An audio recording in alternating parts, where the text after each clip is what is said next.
I've been teaching for literally, this is my 44th year doing this. And in those 44 years, I worked in 150 countries around the world, not all 195, but 150. And I've worked with people from every country, obviously. I've seen every culture. One of the things that you start seeing when you're around people that much, and you have all these experiences, you start seeing these patterns.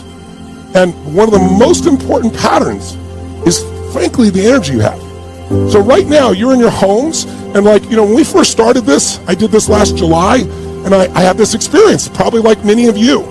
And I got to tell you, I didn't deal with it well. I don't want you to think I'm some superhuman, and I was just like, oh, this is easy. It wasn't like that at all. This is my mission. I got all these companies, that's one thing. But this work is what I live for. This is what I've made for. And when all of a sudden, I remember I had this big birthday party for my 60th birthday, and I said, I don't want to party. And then I got everybody to agree that we'd make the party to raise money for Underground Railroad, which is one of my favorite charities. It saves children. And, right now we have more children enslaved around the world than any time in history. It's insane. Imagine if it was your child. So we raised 14 million. I added 5 million. It was quite a birthday. And I was like, wow, 19 million bucks. We're going to save 25,000 children's lives. Children that are praying right now that someone's going to rescue them, and their prayers are going to be heard. And I was just overwhelmed with so much joy and grace tears. And the next day, in the middle of this high, somebody called me up and said, hey, are you going to cancel your Unleash the Power Within event up in San Francisco, up in San Jose? And I was like, last year I was in Australia. I got mercury poisoning. It burned a hole in my esophagus. I lost a third of my blood supply, almost died. And the doctor says, you're here for 4 days. I said, I'm in the middle of the seminar. I'm going. He goes, you can't go. I said, you can't keep me here. So we finally made a deal. I got a wheelchair and I finished my seminar there in Australia. That's how committed I am, so you get a sense. I said, cancel an event. Are you insane? And then 2 days later, the California state government said nothing more than 100 people, and we had 12,500 people there. And so we had canceled. Then all of a sudden they canceled us in Amsterdam and in London and in Sydney, Australia. Literally all over the earth it started happening. So what do you do when everything you believe in, everything you're about, everything in your family suddenly is disrupted? Well, a lot of people just get really, really a lot of pain in their body. In fact, if you know anything about death, there's these cycles of how to deal with death that people describe, stages that are pretty universal. And as I look back on it now, I can see how I went through those stages, and I'm wondering if you did. The first stage, when you have a deep loss, like when there's a death, when something ends, the first one is just shock. Like, what? Someone's like, are you kidding me? That's not possible. And that's what happened when they called and said, we're canceling all events around the world. Everything you do, people need me the most now. I got the tools. It's not ego. I know I can help because I've done it for 44 years in 150 countries.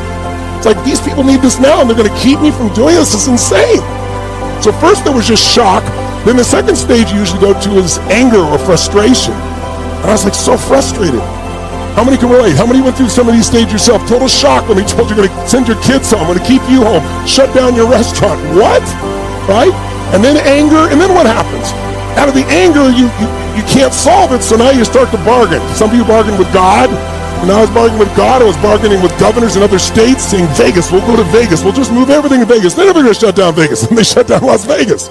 We'll go to Texas. Texas is its own country in America, practically. They're never going to shut it down. The governor says, we'll never shut it down. I see some Texans out there smiling, right? And so, but he shut it down. It's like, okay, we can't do it any place in the world. Fine. They won't let us do more than 30 people at that point. It was 30 to 50, and then they kept shrinking it. We'll do it in movie theaters. I'll get 1,000 movie theaters, right? And we'll put 20 people in each one. We'll get 20,000 people. And then they shut down movie theaters. Then they said to me, all right, we're going to go to churches. They're not going to shut down churches. You can't do that. You can't have Costco be open and close a church. But they did. So then I was left with, what do you do? Well, I could give up. I'm not about to do that. The bargaining didn't work. So then I went through the next stage, sadness. How many went through a place of sadness or even almost a feeling of depression? Raise your hand. So you go through that stage and it's like, oh my God, it's a sense of loss. It's a sense of sadness. It's like, oh my God, the world is the world as we know it over. And the only way you get out of that, and it's not part of being an achiever. Most of us out there, how many of you consider yourself to be an achiever? Part of your identity is I find a way, I make shit happen. Look at almost everybody, right? Well, if you're an achiever, you don't just accept things. And so, but the problem is, there's a formula for suffering, not for stress, but for suffering. And that formula is you get some massive stress that comes in that you can't control, and then you fight it. The more you fight it, the more stress you have. You have to step into a different mode that's not part of most of us are on this virtual room we're doing this in together. And that is, you got to accept it. Not accept that it's right or it's fair, but accept it is what it is and I got to deal with it. There's a lot of people that are just a something. There's very few people that are the something. Okay? So when people introduce myself as a trainer, I'm like, no, I'm not a trainer, I'm the trainer. It's a huge difference. So self-doubt, worry, procrastination, overthinking, analysis paralysis, fear, those are all thinking patterns that are habits.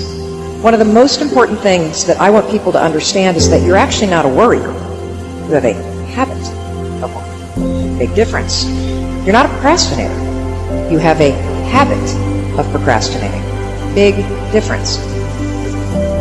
Every one of those behavior patterns and thinking patterns can actually be interrupted and replaced using science.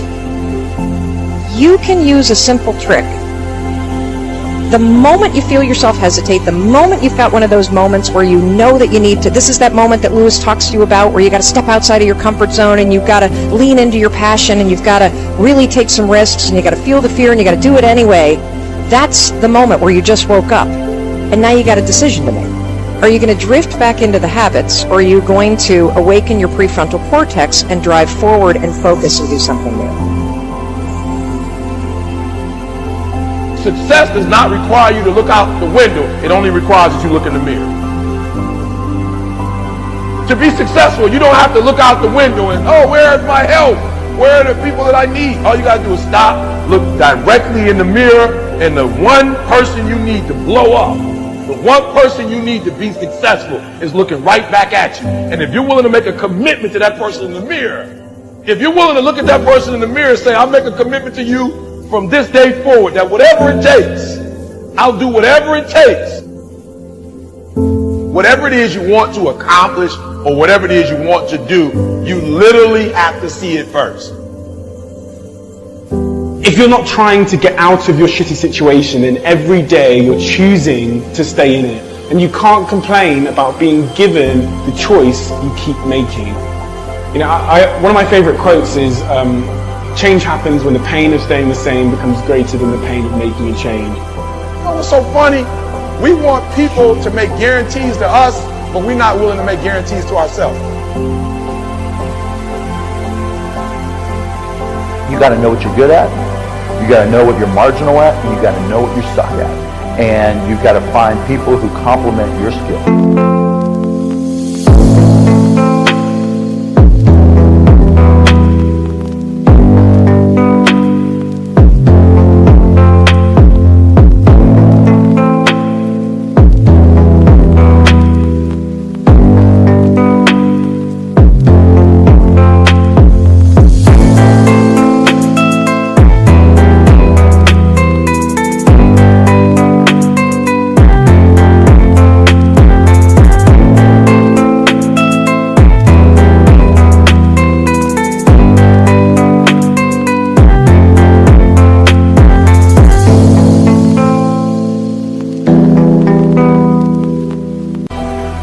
And you got to know what type of thinker you are. You got to know how you work, And once you start to understand who you are, then you can start finding places where you'll be successful, and you won't be lying to yourself. You can have any habit you want to be. You can be lazy. You can be prompt. You can be late. You can be honest. You can cut corners. I mean, you have all these choices, and those are choices for you to make. Nobody else is going to make them for you. And I would suggest that you play this little game with me too. Think about the person you would most like to be in life. Maybe it's one of your contemporaries, maybe it's somebody a little older, but pick out the person you admire the most, the person that you'd change places with if you could. And then write down why you admire them. Just put it on a piece of paper. And then figure out the person that you would least like to change places with you, who really turns you off, who you find repulsive. And list the reasons why that person turns you off so much. And then look at that list. And you'll find that everything on the left-hand side, what you admire in other people,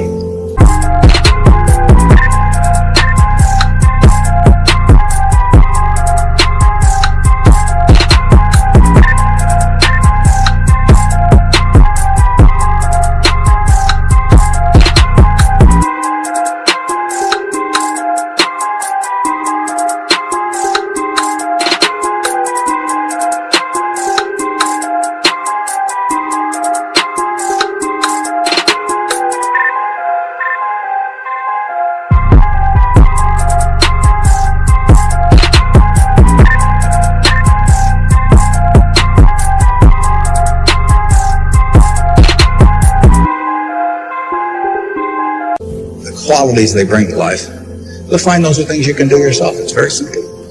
You got to apply yourself, but the habits you form in doing that early on will carry you through life. If you do that, 2 or 3 years from now, if you go through the same exercise, you'll find out that the person you admire the most is yourself. You have only one life, so don't waste it. I was a big dreamer, you know, and so my job was to clean these 7 floors between Friday and Sunday. So every time I would go to the 7th floor was the CEO's office. So I would bust in like I was the CEO. I'm dreaming like I'm the CEO now. And who would have ever thought? I've been blessed. And here I am the CEO of my own company.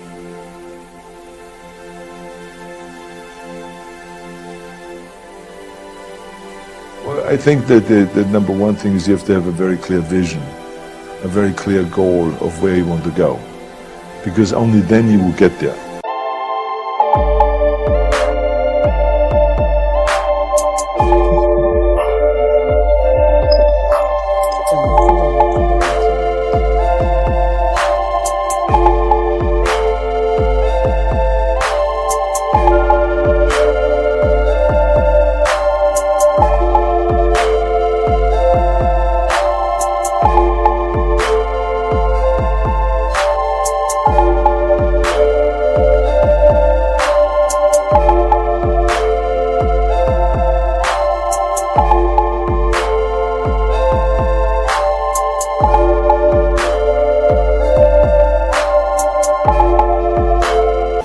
You can have the best airplane or the best ship in the world, but if the captain doesn't know where to go, he will just drift around.